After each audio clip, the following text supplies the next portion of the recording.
أعوذ بالله من الشيطان الرجيم بسم الله الرحمن الرحيم আর যারা কুফরের দিকে ধাবিত হচ্ছে তারা যেন তোমাদেরকে চিন্তান্বিত করে না তোলে। তারা আল্লাহ তাআলার কোনো কিছু অনিষ্ট সাধন করতে পারে না। আখিরাতে তাদেরকে কোনো কল্যাণ দান করাই আল্লাহর ইচ্ছা, দান না করাই আল্লাহর ইচ্ছা। বস্তুত তাদের জন্য রয়েছে মহাশাস্তি। যারা ঈমানের পরিবর্তে কুফর ক্রয় করে নিয়েছে তারা আল্লাহ তাআলার কিছুই ক্ষতি সাধন করতে পারবে না, আর তাদের জন্য রয়েছে বেদনাদায়ক শাস্তি। কাফেররা যেন মনে না করে যে আমি যে অবকাশ দান করেছি তা তাদের পক্ষে কল্যাণকর। আমি তো তাদেরকে অবকাশ দিই যাতে করে তারা পাপে উন্নতি লাভ করতে পারে। বস্তুত তাদের জন্য রয়েছে লাঞ্ছনাজনক শাস্তি।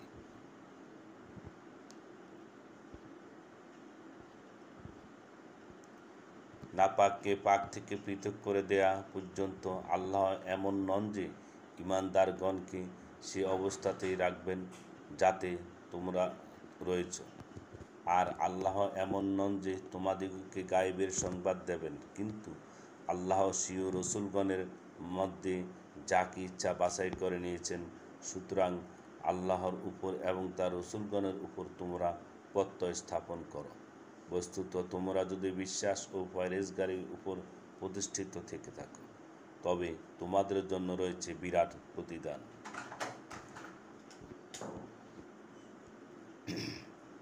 আল্লাহ তাদেরকে নিজের অনুগ্রহে যা দান করেছেন তাতে যারা কৃপণতা করে, এই কার্পণ্য তাদের জন্য মঙ্গলকর হবে বলে তারা যে ধারণা করে, বরং এটা তাদের পক্ষে একান্তই ক্ষতিকর প্রতিপন্ন হবে।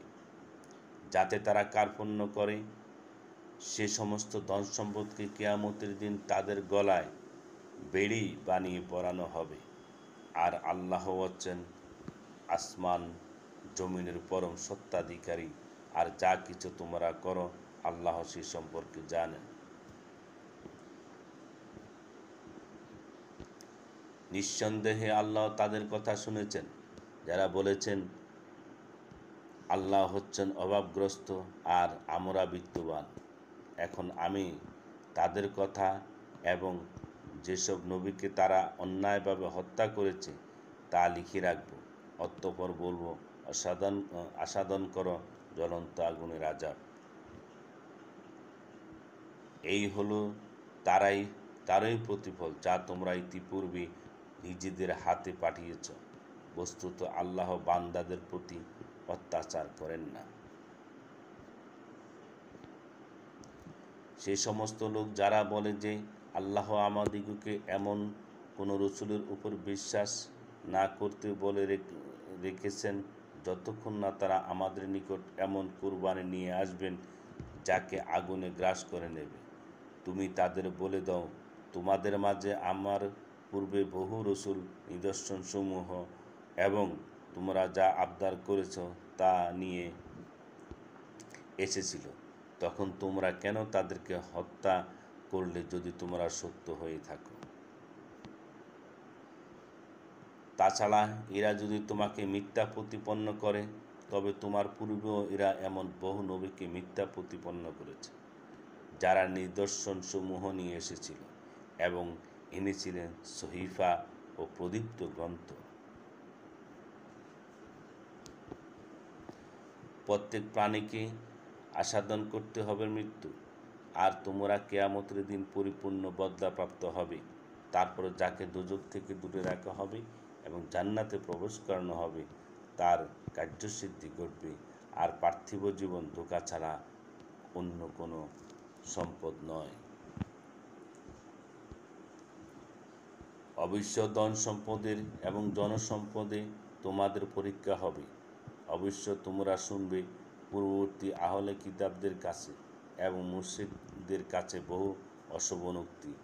আর যদি তোমরা ধৈর্য ধারণ করো এবং পরহেজগারি অবলম্বন করো তবে তা হবে একান্ত সৎ সাহসের ব্যাপার।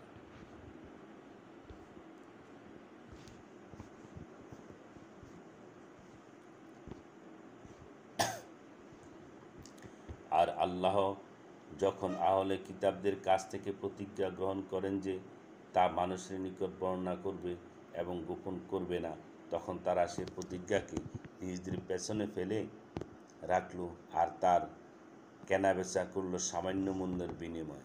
সুতরাং কতই না মন্দ তাদের এই বেচাকিনা। তুমি মনে করো না যারা নিজেদের কৃতকর্মের উপর আনন্দ হয় এবং না করা বিষয়ের জন্য প্রশংসা কামনা করে তারা আমার নিকট থেকে অব্যাহতি লাভ করেছে, বস্তুত তাদের জন্য রয়েছে বেদনাদায়ক আযাব। আর আল্লাহর জন্যই হলো আসমান জমিনের বাদশাহী, আল্লাহই সর্ববিষয়ে ক্ষমতার অধিকারী।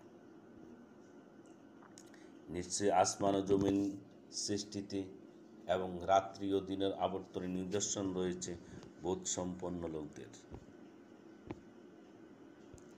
যারা দাঁড়িয়ে বসে ও শায়িত অবস্থায় আল্লাহকে স্মরণ করে এবং চিন্তা গবেষণা করে আসমান জমিন সৃষ্টির বিষয়ে।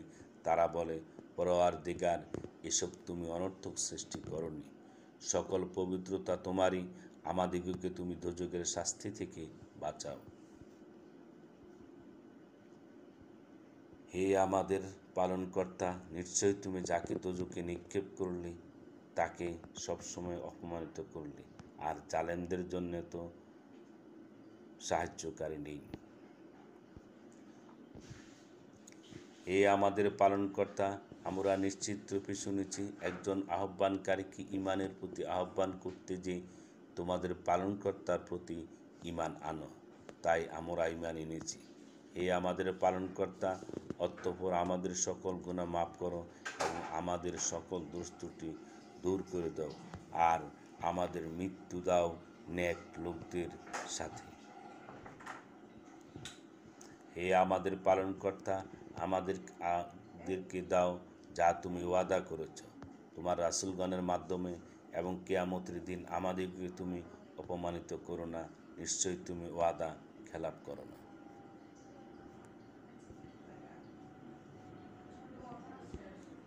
অতঃপর তাদের পালনকর্তা তাদের দোয়া কবুল করে নিলেন যে, আমি তোমাদের কোনো পরিশ্রমকারীর পরিশ্রমে বিনষ্ট করি না, তা সে পুরুষ হোক কিংবা স্ত্রীলোক। তোমরা পরস্পরে এক। তারপর সে সমস্ত লোক যারা হিজরত করেছে তাদেরকে নিজেদের দেশ থেকে বের করে দেওয়া হয়েছে এবং তাদের প্রতি উৎপীড়ন করা হয়েছে আপনার পথে, আমার পথে, এবং যারা লড়াই করেছে ও মৃত্যুবরণ করেছে, অবশ্যই আমি তাদের উপর থেকে অকল্যাণকে অপসারিত করব এবং তাদের প্রবিষ্ট করব জান্নাতে, যার তলদেশে নহরসমূহ প্রবাহিত। এই হলো বিনিময় আল্লাহর পক্ষ থেকে, আর আল্লাহর নিকট রয়েছে উত্তম বিনিময়। নগরীতে কাফেরদের চাল চলন যেন তোমাদেরকে ধোঁকা না দেয়। এটা হলো সামান্য ফায়দা, এরপর তাদের ঠিকানা হবে দোজখ, আর সেটি হলো অতি নিকৃষ্ট অবস্থান। কিন্তু যারা ভয় করে নিজেদের পালনকর্তাকে, তাদের জন্য রয়েছে জান্নাত, যার তলদেশে প্রবাহিত রয়েছে প্রস্রবণ। তাতে আল্লাহর পক্ষ থেকে সদা আপ্যায়ন চলতে থাকবে, আর যা আল্লাহর নিকট রয়েছে তা সৎকর্মশীলদের জন্য একান্তই উত্তম।